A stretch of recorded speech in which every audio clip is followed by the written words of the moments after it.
네, 6일 지방선거를 이틀 앞두고 여야는 막판 총력전을 펼치고 있습니다. 여야가 극적 합의한 소상공인 손실보상을 위한 2차 추경안이 이번 선거에 어떤 영향을 미칠지도 관심인데요. 또 개항을 이재명 후보가 꺼낸 김포공항 이전 문제가 또 다른 변수로 떠올랐습니다. 정치권 이슈들 짚어보겠습니다. 김형준 명지대 교수, 최창렬 용인대 특임 교수 나오셨습니다. 어서 오십시오. 네. 안녕하세요. 네. 안녕하십니까. 자, 여야가 진통 끝에 62조 원 규모의 손실보상 추경안을 합의를 하면서 오늘 국무회의에서 추경안이 의결됐습니다. 자, 이번 추경안 어떻게 평가하시는지요? 소상공인에 대한 특별 지원을 해야 된다는 거는 여야 간의 공감대가 형성된 거는 맞아요. 예. 그런데 이제 문제는 지금 뭐 선거를 앞두고 추경을 편성을 하면서 정부안보다도 2조 원 이상이 더 많이 책정이 됐고요. 예. 국책 상환을 해야 되는 거를 가지고 이제 지금 추경 예산을 쓴다는 이런 부분들, 이게 국가 재정성 문제라든지 더 나아가서 이 포퓰리즘의 유혹에서 이제 벗어남에도 불구하고 이렇게 정부가 선거를 의식해서 여야 모두가 같이 합치해서 이렇게 간다는 것은 큰 틀 속에서 보면 이제는 어느 정도는 이제 우리가 이 부분에서 이제 벗어나서 해야 되는데도 불구하고 예. 결국은 뭐 지난 대통령 선거 때도 마찬가지고 이번 지방선거 때도 마찬가지고 더 나아가서 뭐 조금 후에 말씀드릴 기회가 있을지는 모르지만 대형 국책 사업을 둘러싸고 이렇게 표를 의식해서 너무 졸속으로 공약하는 이런 부분들이 지금 전혀 바뀌고 있지 않다는 의미에서 예. 저는 선거의 질이 오히려 떨어지고 있다라는 말씀을 좀 드리고 싶습니다. 예, 국가 재정성 그리고 포퓰리즘 우려에 대해서 말씀을 해주셨는데 지금 역대 최대 규모 수준이잖아요. 어떻게 평가하세요? 원래 36조 4천억이었잖아요. 예. 39조로 편성이 됐어요. 민주당이 주장했던 게 이제 2020년도부터 2020년 8월부터 2021년 7월까지의 손실보상을 소급 적용해라 이런 얘기인데 예. 지금 그게 법률적으로 이제 그 보완할 점이 있어서 그게 쉽지 않을 겁니다 아마. 그래서 민주당의 안을 좀 받아들여서 증액이 된 걸로 제가 알고 있거든요. 예. 이제 워낙 이제 그 손실이 컸기 때문에 자영업자라든지 소상공인의 손실이 커서 불가피하긴 불가피할 것 같아요. 근데 당장 이제 지급이 된다고 하니까 근데 이제 나중에 얘기가 나올지 모르겠는데 인플레 압력 같은 거는 우리가 우려 안 할 수가 없죠. 이제 앞서 말씀하신 것처럼 재정 건전성 문제도 여전히 있고 말이죠. 물론 이제 세출 구조 조정을 통해서 이제 그 재원을 확보하겠다는 건데 그리고 이제 그 세수가 이제 높게 나오는 거 뭐 이런 것들로 하겠다는 건데 아무튼간에 그런 앞으로 부담은 분명히 있을 것 같긴 합니다. 근데 아무튼간에 앞으로 있을 게 이제 소득 역전 현상이라든지 예. 그리고 이제 그 소급 적용에 관련된 제도적 보완 뭐 이런 것들이 이제 하나의 그 과제로 떠올 수 있을 것 같아요. 네. 또 이제 국가 경제 측면에서 보면 지금 안 그래도 고물가 시대인데 이제 지원금이 시중에 풀리면 물가가 더 오르지 않겠느냐 지금 이런 우려도 나오고 있거든요. 여기에 대해선 대책이 있을까요? 어떻게 보세요? 대책을 마련해야죠. 그러니까 고물가, 고환율, 그리고 고금리, 이른바 세 가지 지금 악재에 부닥치고 있는데 이렇게 많은 돈이 풀리면은 자연스럽게 인플레이션에 대한 위기가 있을 수밖에 없고 예. 그것이 결국은 이제 물가를 끌어올리고 그러다 보면은 당연히 한국은행 같은 경우는 지금 빅스텝을 취하겠다는 거 아니겠습니까? 미국도 마찬가지지만은 그래서 금리가 늘어나게 되면은 당연히 지금 서민들을 포함해서 이자를 갚아야 할 많은 그 서민들이 또다시 고통을 받을 수밖에 없는 이 악순환 구조가 되기 때문에 예. 다행스러운 거는 그래도 이제 이번 지방선거가 끝나고 나서요. 다음 선거는 2024년 총선까지 한 2년 동안은 선거가 없어요. 그러다 보니까 이제 지금처럼 뭐 선거를 앞두고 막 재정 확대 통해서 포퓰리즘식으로 퍼주기식으로 이렇게 하는 거가 없을 것 같으니까 예. 이제 차분하게 새 정부가 큰 틀 속에서 국가 재정성 문제를 어떻게 확보하고 인플레이션 문제를 어떻게 잘 우리가 처리할 것인가를 차분하게 해결할 수 있는. 그리고 또 대통령이 이제 자기가 공약했던 50조 원 추경에 대한 건 일단은 이제 예. 이루어진 부분들이 있기 때문에 예. 또 내각도 이제 어느 정도 다 이제 그 완성된 상태 아니겠습니까?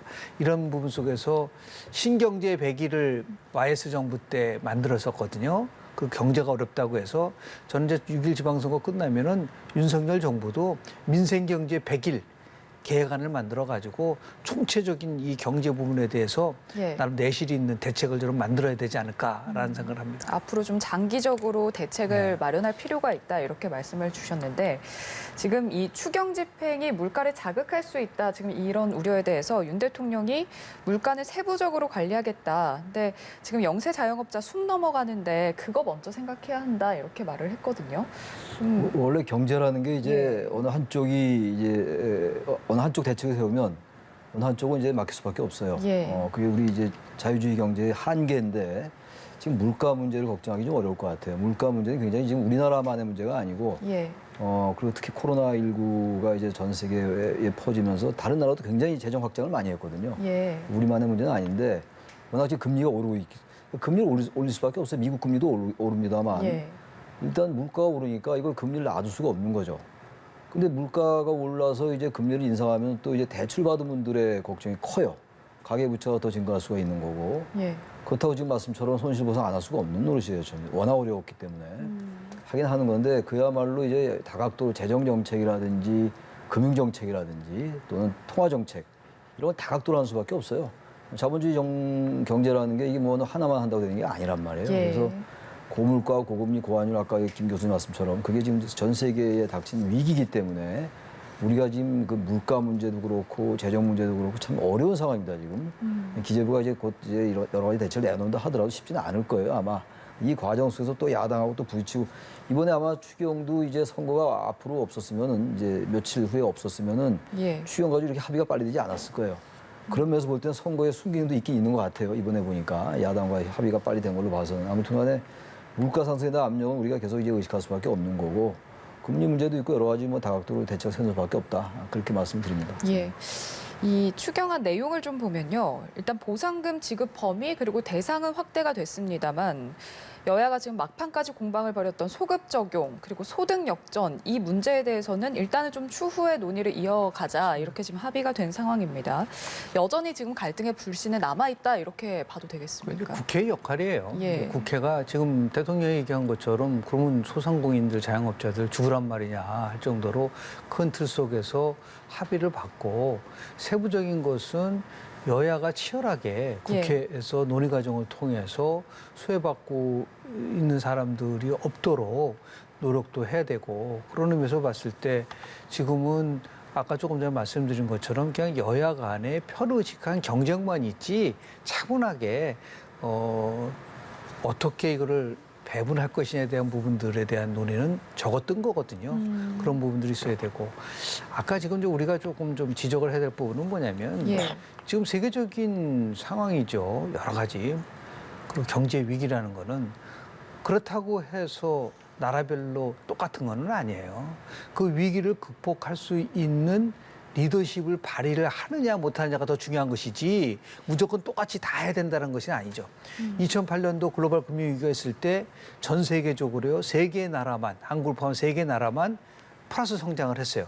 그런 것들이 바로 그 통치 능력의 차이를 나타내는 거기 때문에 예. 세계 경제 위기라든지 다른 나라도 다 똑같다. 이런 식으로 접근하는 방식은 제가 볼 때는 좋은 방법은 아니다라는 말씀을 드립니다. 알겠습니다. 윤석열 대통령이 오늘 수석 비서관 회의를 주재하고 추경안을 신속하게 집행해달라 이렇게 당부를 했는데 아무래도 지방선거를 이틀 앞두고 지금 집행을 하게 되는 이 추경이 과연 지방선거에 어떤 영향을 줄지도 관심사거든요.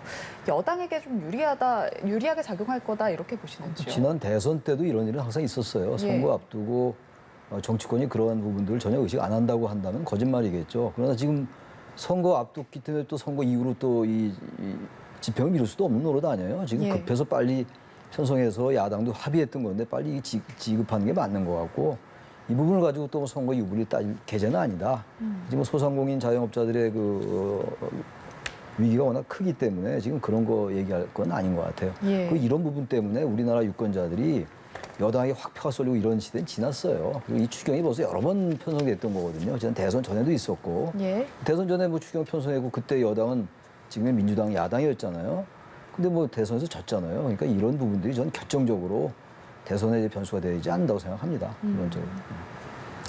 지방선거 얘기 좀 본격적으로 해보겠습니다. 처음에는 지금 여야 모두 과반 이상 승리를 자신하면서 시작을 했는데 일단 악재 때문인지 사실상 지금 민주당에서는 호남과 제주도만 안정권이다. 지금 이런 분석이 나오고 있어요. 뭐 선거 승패 기준을 어떻게 잡아야 될지에 대해서는 뭐 다양한 의견이 나올 수가 있지만 예. 제가 보기에는 대통령 선거 끝나고 나서 얼마 안 돼서 지금 지방선거가 치러지기 때문에 지난 대통령 선거 17개 과학단체장 중에서 10곳에서 윤석열 후보가 승리했고요. 예. 7곳에서 이재명 후보가 승리를 했는데 이재명 후보가 승리한 데가 바로 인천, 경기, 호남 3개, 세종 그리고 제주입니다. 예. 그래서 아마도 제가 볼 때는 과반이 아니에요. 최소한도 국민의힘은 10곳 이상을 이겨야지만 승리를 하는 겁니다.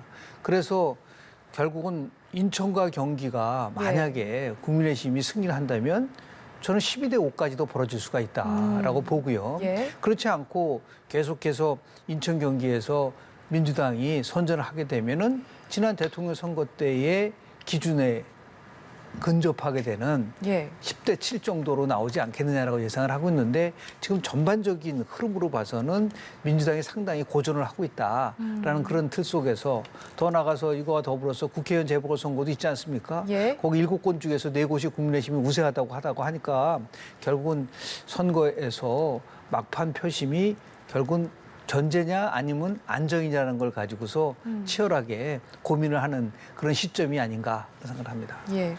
민주당 입장에서는 지금 반전을 기대하고 있는데 그렇다면 지금 격전지에서 민주당이 좀 기대해 볼 만한 곳은 어디라고 보시는지요? 지금 이제 17군데 광역단체장 중에서 가장 지금 격전이 벌어지고 있는 곳이 경기도란 말이에요. 예. 경기도는 이제 공표 이제 할 수 없는 그 시기에 마지막 발표한 여론조사들이 이제 국민의힘의 김은혜 후보하고 예. 민주당의 김동연 후보가 이 순위 자체가 달라요. 순위 자체가. 순위는 같으면서 뭐 표차가 좀 다르다. 이게 아니라 순위 자체가 다르기 때문에 예. 정말 예측하기 어려운 것 같아요. 인물과 구도 뭐 이런 것들이 중요하다고 그러는데 민주당은 이제 인물론 계속 내세우고 있는 건데 글쎄 경기도에서 지난 대선 때 이재명 후보가 제법 큰 차로 이겼기 때문에 한 7%, 8% 이겼잖아요. 예. 그런 것도 생각한다면 김동연 후보가 유리한데 어쨌든 지금 정권 초기에 국정에 좀 안정, 뭐 국정에 좀 힘을 실어줘야 된다, 집권 세력에 힘을 실어줘야 된다 이런 여론이 많기 때문에 여론조사가 그렇게 나온단 말이에요. 그렇다면 이건 또 경기도에서 또 어떻게 될지 모르고 가장 지금 좀 박빙이 경기도인 것 같아요. 예. 앞서 말씀하신 것처럼 호남, 제주는 좀 민주당이 우세한 것 같고 충청권의 경우에도 지금 뭐 예측하기 어려운 것 같아요. 충남도 국민의힘이 좀 유리한 것 같다. 또 막판에도 아니란 이제 예측도 있고 그래서 알 수 없는데 예. 경기도와 인천도 뭐 유정부 후보가 좀 앞서가는 것 같긴 한데 그것도 알 수 없습니다. 지금 그 이제 며칠 됐잖아요. 벌써 여론조사 안 나온 게. 그렇죠. 알 수 없기 때문에 결국은 마지막에 이제 개항을 해서 이재명 후보가 얼마나 선전하느냐. 근데 지금 현재로 봐서는 이재명 후보가 이제 총괄선대위원장으로서 민주당의 전체 선거를 견인하고 리더십을 발휘하고 이런 것들의 효과는 대단히 미미한 건 사실입니다. 그렇다면 그런 것들이 어떻게 영향을 미치느냐가 이번 지방선거 이후에 그 민주당 내의 당권 경쟁이나 이런 것도 많은 영향을 미칠 것 같습니다. 지금. 예.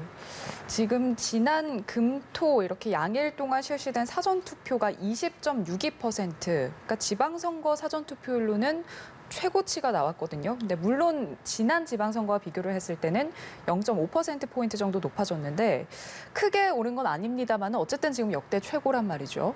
자, 이건 어떻게 해석하시는지요? 분산 효과냐 아니면은 정말 투표율이 높아지는 거냐라고 봤는데 예. 지금까지 사전 투표율과 본 투표율 간의 상관관계를 보면은 아직까지는 분산 효과가 더 강한 것 같다라는 게 지배적인 거예요. 예. 2017년도 당시의 그 대선 때요. 사전 투표율이 얼마였었냐면 26.1%였는데 2020년 대선 때 무려 36.9%. 예. 10%포인트 높았잖아요. 근데 실제 투표를 비교를 해보니까 오히려 2017년보다 0.1% 떨어졌어요. 예. 그러니까 이게 사람들이 이제 코로나 이러다 보니까 사람이 몰릴 때보다는 차라리 사전투표장에 가가지고 분산하겠다라는 그 심리가 꽤 강했었던 것이 예. 주요하지 않았는가 생각이 좀 들어서 사전투표율이 높았다고 해서 뭐 어느 쪽이 굉장히 유리하다 불리하다는 거를 가늠하기는 어렵으나 예. 사전투표율과 관련돼서 나중에 분석을 해보면 여전히 20, 30대보다는 고연령층에서 사전 투표율이 높았다라는 것이 중앙선거관리위원회 투표율 조사에서 나오고 있거든요. 예. 그래서 결국은 사전 투표율이 조금 높아진다고 한다면 당연히 이제 고연령층에서 지지가 강한 국민의힘이 어느 정도 조금 유리할 수 있으나 그게 절대적으로 영향을 미친다고 보지는 않고요. 사전 예. 투표율보다는 결국은 이렇게 투표율이 낮고요. 그리고 선거 관심도가 좀 떨어지고 그럴 경우는 인물 경쟁력보다는 정당 지지도가 훨씬 더 영향을 미쳐요. 그런데 최근에 국민의힘이 제가 표현할 때 트리플 크라운, 대통령 구정은 지도가 50%를 넘고 정당 지도가 50%를 넘고 그리고 국정 안정론이 50%를 넘는 이러한 상황이 여권에게 조금 유리하게 전개되고 있는 것 같고요. 예. 반면에 야당은 대선 패배 이후에 그렇게 큰 쇄신과 쇄신이 없어요. 반성도 없고 이런 것들이 오히려 불리하게 작동되고 있지 않을까라는 생각이 좀 들게 되고요. 한번 조심스럽게 관찰해 봅니다. 예. 이 사전 투표율이 높아진 게 어떻게 누구에게 유리하게 작동될 것이냐는 나중에 이제 투표조사, 출구조사를 보면 알 수 있거든요. 예. 그렇게 한번 좀 예단해 봅니다. 지금 사전 투표율에 따라서 뭐 진보가 유리하고 뭐 예. 보수가 불리하다 뭐 이런 식의 등식은 좀 깨졌다 이렇게 그렇습니다. 보시는 건데 자 그렇다면 지금 이 사전 투표 물론 상황은 지금 여권에 유리한 상황이다 이렇게 분석을 해주셨거든요. 누구한테 유리하고 누구한테 불리하게 되는 걸까요? 지금 아무래도 전반적인 선거 환경은 예. 여당에 유리해요. 지금 이제 정권이 출범한 지가 불과 얼마 안 됐어요. 대선 끝난 지 좀 됐습니다만 예. 5월 10일 날 정권 출범했잖아요. 윤석열 정부가. 우리 한 달도 안 돼서 이제 실시된 선거라서 아무래도 유리할 수밖에 없고 예. 그런 게 지표로 나타나는 거죠. 지금 윤 대통령의 지지율이 역대 대통령들의 지금 같은 시기에 비해서 좀 떨어집니다만 예. 긍정평가 훨씬 높아요. 50% 넘었단 말이죠. 국정 안정론도 높고 또 국민의힘의 정당 지도가 지금 거의 최고 수준이에요. 그런 상황이기 때문에 선거 환경 자체는 민주당의 불리함이 분명히 맞는 거고 예. 그래서 최근에 여러 가지 물론 국민의힘도 이제 그동안 좀 시간은 지났습니다만 대통령 집무실 이전 문제라든지 또 청문 전국에서 후보들의 여러 가지 흠결 같은 거 이런 것들은 이제 국민의힘에게는 좀 부정적인 측면이 있습니다만 그것보다는 민주당에서 최근에 불거진 여러 가지 일들 예. 성비에 관련된 것들도 있었고 바로 엊그제 며칠 전 얘기입니다만 봉합은 됐다고 합니다만 이따 질문이 나올지 모르겠는데 박 전 위원장과 어떤 당내 그 뭐 갈등 문제, 뭐 586 퇴진 뭐 이런 문제가 나왔잖아요. 예. 뭐 팬덤 정치 그만하자 뭐 이런 얘기들. 그리고 뭐니 해도 이 구조 자체를 좀 민주당이 좀 처음에 잘못 짠 것 같아요. 다시 말씀드리면 나중에 결과는 모르니까. 예. 그러나 이재명 후보가 이제 총괄선대위원장을 하면서 전체 선거판을 좀 이제 이끌고 나가려 했던 거 아니에요? 왜냐하면 23회 차밖에 안 났기 때문에. 예. 그런데 그 전략은 지금 적어도 현재까지는 잘 안 맥히고 있단 말이죠. 게다가 이제 급기야 이제 이재명 후보가 출마한 인천 계양을 자체가 지금 국민의 윤영선 후보가 상당히 선전하고 있는 이런 결과가 나오고 그러다 보니까 이게 같이 맞물리면서 너무 이제 민주당이 송영길 후보를 자신의 지역구 연고가 이제 계양을인데 예. 갑자기 서울로 나오고 또 이재명 후보는 자신의 정치적 연고는 경기도인데 계양으로 나오고 이런 것들이 보수는 물론이고 중도층 유권자들에게도 좀 왜 저렇게 할까라는 그런 의아심이 있을 수가 있는 거란 말이죠. 예. 전반적으로 볼 때 민주당에게 유리한 게 별로 없어요. 전체적으로 볼 때 양쪽에 다 유불리가 좀 있다 하더라도 그렇다면은 결국은 인물론인데 앞서 지적하신 것처럼 지금은 광역단체장 같은 경우는 몰라도 대체로 덜 알려져 있다고요. 지방선거가. 대선과 총선에 비해서 대단히 투표율이 낮기 때문에 정당 지도로 갈 가능성이 높아요. 그렇다면 여전히 지금 현재는 뭐 불리한 게 사실인데 예. 모르죠. 또 이제 지난 대선도 윤석열 후보가 꽤 큰 차이로 이길 것 같았는데 아직 근소하게 이겼단 말이에요. 2010년도 오세훈 후보와 이 한명수 후보도 그랬고 말이죠. 여러 가지가 있기 때문에 예. 샤이표도 있을 수 있긴 해요. 진보표도. 그래서 알 수는 없다. 그러나 적어도 선거 환경 그 자체로 볼 때는 국민의힘이 유리한 게 사실이다. 그 말씀 드립니다. 알겠습니다. 또 지금 눈길을 끄는 게 이재명 후보가 출마하는 인천 계양을 그리고 안철수 후보가 출마하는 성남 분당갑이 좀 평균보다 높게 나왔거든요. 이건 어떻게 보시는지요? 그거야 뭐 좀 사전 투표를 보시면요. 예. 가장 낮은 데가 대구거든요. 예, 예. 그러니까 이게 구도도 그렇지만은 국민 유권자들이 생각을 할 때 이제 박빙이라고 생각하면은 당연히 그 지역에서 조직이 총동원되는 거지 않습니까? 아마 네. 여야가 총직결할 겁니다. 지난 비슷한 선거가 제 기억으로 이제 96년도 당시에 경기도 부천에서 김문수 후보와 박지원 후보가 격돌했어요. 예. 근데 그때는 뭐 정말 총직결해가지고 당시에 김문수 후보가 박지원 후보를 이긴 적이 있습니다. 그런 비슷한 게 지금 인천 계양을에서 이루어지고 있는 것은 아닌가. 뭐 여야 모두 다 사활을 걸 수밖에 없는데 내용상으로 보면 좀 당황스럽죠. 왜냐하면 이재명 후보가 지난 대통령 선거 때 계양을에서 9.8%포인트 정도 더 앞섰던 거로 기억이 나는데요. 예. 그런데도 불구하고 지금 여론조사 결과를 보면은 오차 범위 내에서 서로 혼전 양상을 보고 있기 때문에 그런 틀 속에서 보면 조금 전에 최 교수님 말씀하신 것처럼 이재명의 바람, 우리가 보통 명품이라고 얘기를 하는데 는 불구 있지는 않다라는 거를 간접적으로 보여주는 게 아닌가. 그런데 문제는 뭐냐면 예. 실은 원래대로 하면은 인천 계양에서 바람이 불어서 인천에서 승기를 잡고 그 여파로 경기도까지 퍼지면서 서울까지 가는 이런 구도가 돼야 되는데 예. 딱 멈춰버린 거예요. 그러니까 지금 서울 선거도 그렇고 지금 굉장히 그 송영길 후보는 이제 고전을 한다고 얘기를 하고 있고 경기도도 이재명 후보가 지난 대통령 선거 때 46만 표로 크게 이겼었던 선거인데도 불구하고 두 후보 간에 굉장히 박빙이지 않습니까? 예. 그래서 결국은 인천 계양을이 최대 격전지로 부상했다는 것 그 자체가 이재명 후보는 큰 틀 속에서 보면은 엄청난 데미지를 지금 보고 있는 것이다라고 볼 수 있는 거죠. 두 분께서 지금 이재명 효과가 좀 미미하다 이렇게 평가를 내려주셨는데 민주당 입장에서 뭐 경기 지역에서 좀 결과가 좋지 않다면 이 책임론을 피하기 어려울 것 같은데요. 아마 예. 만약에 경기도도 지고 인천도 진다면 글쎄 근데 함부로 가정하기는 어려워요. 예. 근데 그렇게 이제 가정을 한다면 민주당은 상당한 이제 그 지방선거 이후에 포스트 지방선거에 당이 굉장히 어려워질 거예요. 예. 지금 이제 박 전 위원장하고 윤호중 위원장하고도 충돌한 적이 있고 바로 엊그제 일입니다만 당내 이제 586 세대와 이제 또 신지류 간의 또 갈등 문제도 있고 예. 또 이재명 후보가 이제 배지를 달든 원내 진입하든 안 하든 간에 근데 설령 원내 진입하더라도 경기도 지거나 아주 계양에서 아주 근소한 차로 이겼다. 그렇다면 이재명 후보의 그 정치적 리더십이 얼마나 당내에서 설득력이 있을까 이런 걸 생각해 볼 필요가 있어요. 그럼 이 민주당도 변할 때가 된 거죠, 이제. 그동안 대선도 지고 지난 4월에 지난해 4월 7일 재보궐선거 지고 그랬단 말이죠. 예. 그러니까 뭔가 이제 민주당에게 현재 패러다임으로 안 된다라는 강력한 메시지예요, 이거는. 그리고 이제 후년에 총선이 있단 말이죠. 여전히 쇄신하거나 반성하지 않고 계속 이 프레임으로 간다, 민주당이.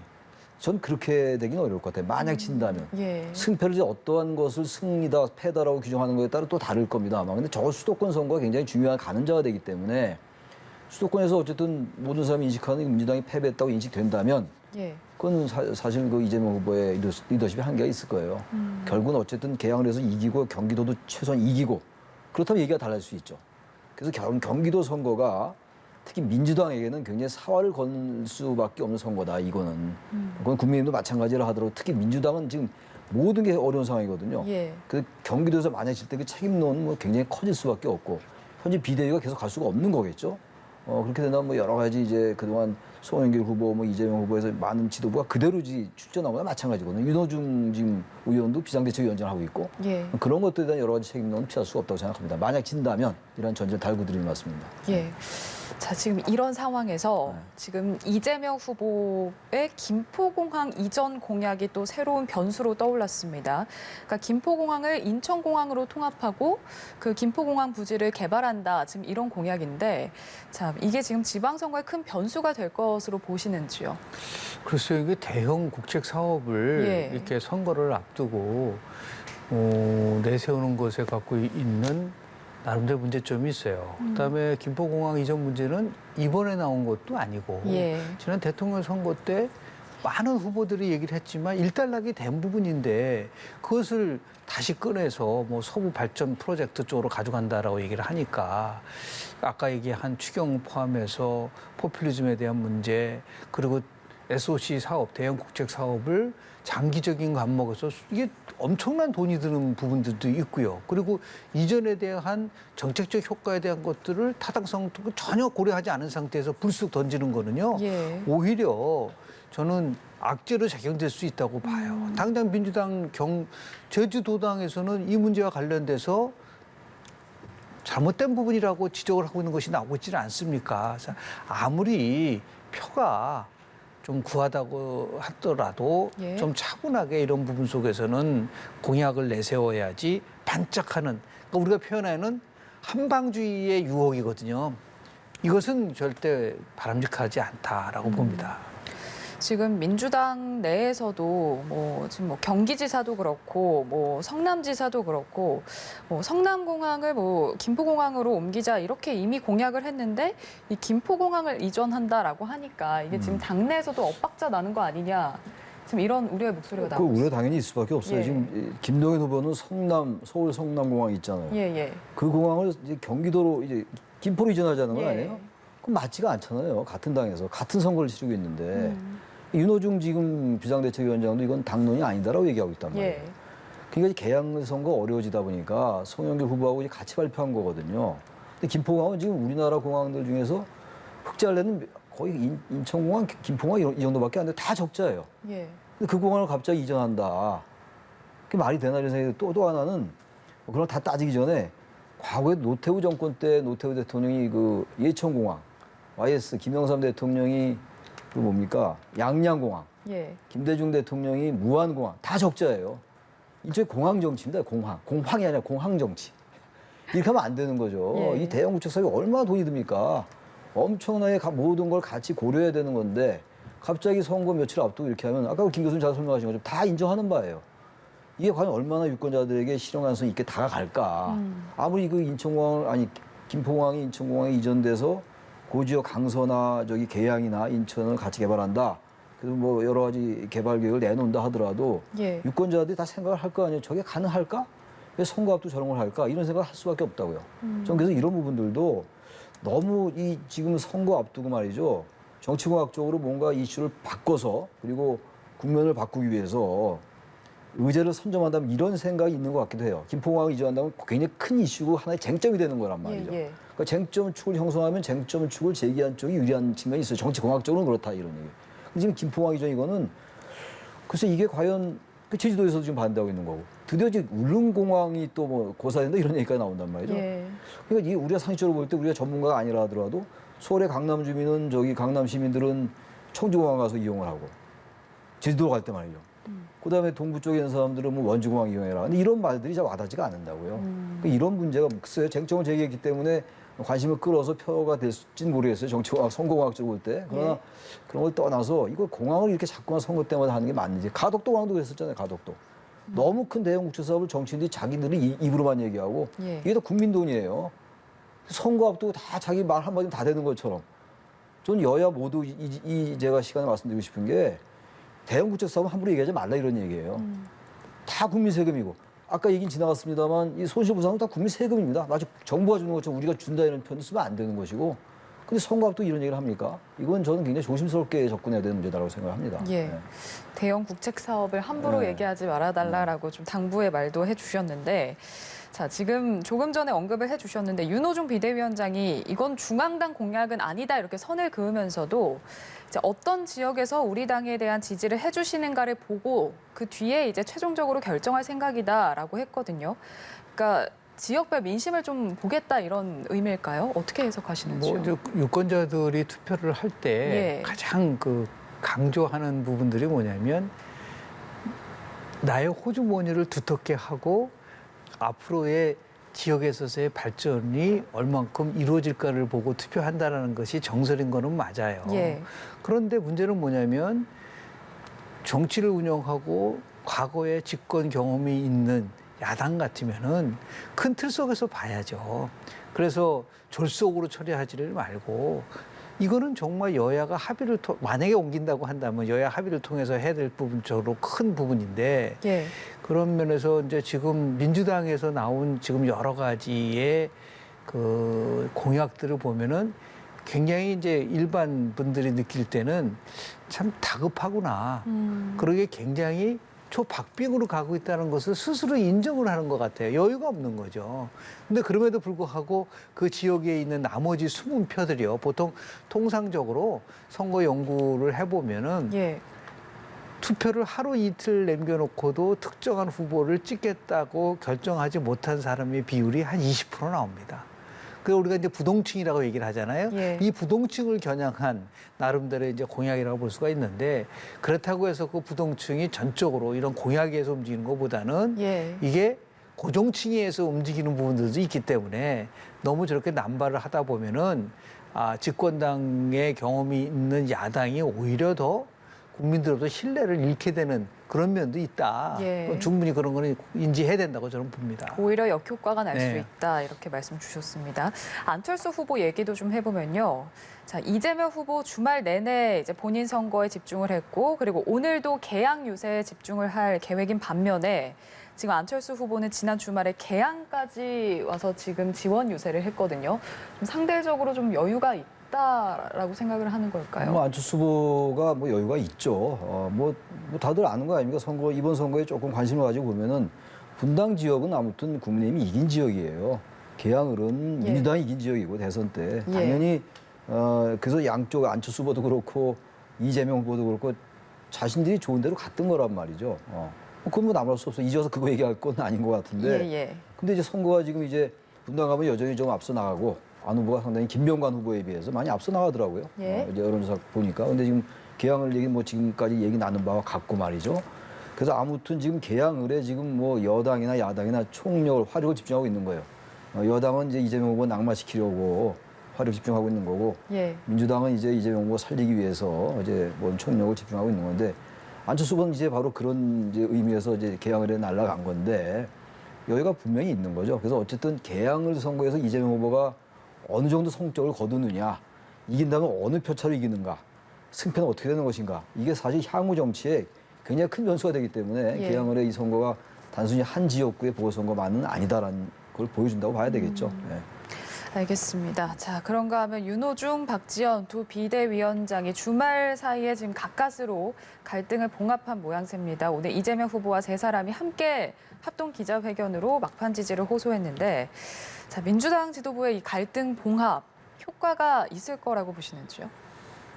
원래대로 따지면은 비상대책이라는 거는 그야말로 비상한 각오로 일해야 되는데 예. 지금 민주당의 비상대책위의 공동위원장은 윤호중 위원장인데 윤 위원장은 지난 대선 때의 책임론에서 벗어나기 어렵고 이재명 후보도 지난 대선에서 패배했으니까 책임론에서 벗어나기 어렵고 박지원 이제 지금 공동위원장만 나름대로 당 쇄신 그리고 혁신을 얘기를 하고 있는 부분들이 있기 때문에 예. 세 사람이 모여서 기자회견을 한다고 해서 그게 얼마만큼 국민들에게 감동을 줄 것인가라는 부분 속에서 물론 이제 안 하는 것보다는 나을지는 모르겠지만은 선거 이후에 아마 민주당이 지금보다 훨씬 강도 높은 혁신과 개혁으로 갈 수밖에 없게끔 된 거. 그리고 박지원이라고 하는 20대 젊은 그 여성이 그래도 더불어민주당의 비상대책위를 만들어서 뭔가를 변화시키려고 한다는 노력을 하고 있다는 점에 대해서는 예. 많은 젊은 유권자들이 고민한 부분들이 있을 거예요. 그러나 제가 볼 때는 시작부터 굉장히 좀 국민들이 이해하기 어려운 부분들이 좀 많았었거든요. 오히려 책임질 사람은 물러나고. 그리고 박지원 지금 비상대책위원장도 그러면 지난번에 검수완박을 할 때는 왜 찬성을 했고 왜 그럼 이재명 후보가 개항을 갈 때는 또 왜 찬성을 했고 송영길 후보가 서울시장 가는 것에서 왜 찬성을 했죠? 그런 부분에 대해서는 전혀 자기 목소리를 못 내다가 지금 와서 굉장히 개혁 얘기를 하고 쇄신 얘기를 하니까 또 586 용태론 얘기를 하니까 이게 엇박자가 나고 있단 말이에요. 그렇다고 해서 박지원 위원장이 보여줬었던 여러 가지 열정과 도전 이런 거를 폄훼하는 건 아니지만 예. 그만큼 벽이 굉장히 강하다라는 것을 다시 한번 생각하게 됩니다. 자, 애초에 이 갈등의 씨앗이 된 이 쇄신안과 관련해서 지방선거 뒤에 이제 다시 추진을 하기로 당내에서 합의를 했는데, 자, 근데 이제 선거 후에 이 얘기가 다시 이 논의가 불거지지 않겠습니까? 뭐 그렇겠죠. 586 용퇴, 뭐 팬덤 정치와의 결별 이런 부분. 그래서 지금 이 완벽하게 내용을 했다기보다는 뭐 임시 봉합 정도다 이렇게 평가하는 분들도 계시더라고요. 민주당 내의 예. 구조적인 문제입니다. 지금 민주당이 어려워진 게 좀 거슬러 올라가면 2019년도 조국 사태 때부터예요. 뭐라고 하더라도 그때부터 진영 논리가 강하게 작동이 됐고 예. 그때부터 여러 가지 문제 검찰 개혁 얘기 나오고 윤석열 그 당시 총장 때 이제 대립을 하고 이제 이랬던 거 아니에요? 그리고 결국 이제 정권 뺏긴 거예요. 민주화 이후에 5년 만에 뺏긴 정권은 처음이거든요. 그게 여러 가지 원인이 있다 하더라도 그런 구조적인 문제가 내재하고 있는 거예요. 그러니까 586 세대에 대한 여러 가지 이제 얘기가 나오고 있고, 또 586 다 물러날 이유도 없는 거죠. 예. 선거라든지 공천 과정을 통해서 자연스럽게 물러나야 되는 것이지, 다 뭐 서로 이제 불출마 선언하고 이렇게 되는 건 아니에요. 또 팬덤 정치라는 게 아까 말씀드린 그런 맥락이거든요. 그건 여당, 야당 마찬가지인데 좀 여당이 좀 심했죠. 과거 여당이, 지금 야당이. 바로 그런 점이 이제 불거지는 거예요. 그래서 제가 아까 말씀드린 게 지방선거 뭐 이대로 치르겠죠. 예. 뭐 결과는 곧 나올 것이고, 아무튼 간에 국민의힘이 지금 이제 집권에 하게 된 것도 5.18 민주화 운동에 대해서 사과하고 이른바 탄핵안을 그래도 건너서 이렇게 된 거거든요. 근데 그전에 얼마나 완고하고 강고했습니까, 국민의힘도. 근데 그걸 벗어났단 말이죠. 민주당이 다른 지금 그 프레임에 갇혀버린 거예요, 지금. 그러니까 이제 선거 이후에 당내에서 이런 문제가 폭발할 수밖에 없을 거예요. 만약에 선거 결과가 안 좋으면, 전 선거 결과가 좋아도 한 번 짚고 넘어가야 될 문제다, 이 문제는. 그래서 지금 박 전 위원장도 사실 선거 앞두고 갑자기 팬덤 정치 얘기하고 5.18 물러나, 이거 좀 이상하긴 이상해요. 예. 자연스럽지 않죠. 가만히 있다가 계속 나왔던 얘기들이기도 한데 말이죠. 그럼에도 불구하고 어떤 박 전 위원장 얘기는 민주당이 직면해서 꼭 해결해야 될 그런 문제들이 이면 또 틀림없단 말이죠. 그러니까 이게 이제 선거 끝나고 당권 경쟁하고도 관련이 있을 것 같고, 친문 대 친명 간의 그 여러 가지 권력 다툼도 있을 것 같고, 예. 신주류와 구주류 간의 여러 가지가 복합적으로 있을 겁니다, 아마. 그리고 당 유권자들이 보는 과연 민주당은 변할 것인가의 문제. 총선이 곧 다가올 거 아니겠어요? 근데 이번 국회의원들은 지금 지방선거가 자신의 직접 선거라는 생각에서는 조금 멀어져 있을지 몰라요. 그러나 총선은 바로 자기들 선거거든요. 예. 근데 과연 혁신하지 않고 이길 수 있을까? 바로 그런 문제 때문에 민주당의 지방선거 이후에 이 개혁 문제나 혁신 문제나 쇄신 문제, 반성 문제는 굉장히 사활적일 거다라는 생각을 합니다. 거기서 정말 국민들에게 진정성을 보인다면 후년 예. 총선이 가능성이 있는 것이고, 여전히 그렇지 않고 이 아까 팬덤 정치나 과거 그 강고한 논리에 갇혀 있다면 아직은 좀 이른 얘기입니다만 후년 총선도 어려울 것이다 이렇게 생각합니다. 예, 알겠습니다. 여기까지 듣겠습니다. 최창렬 용인대 특임 교수, 김영준 명지대 교수와 정치권 이슈들 짚어봤습니다. 오늘 말씀 고맙습니다. 네, 감사합니다.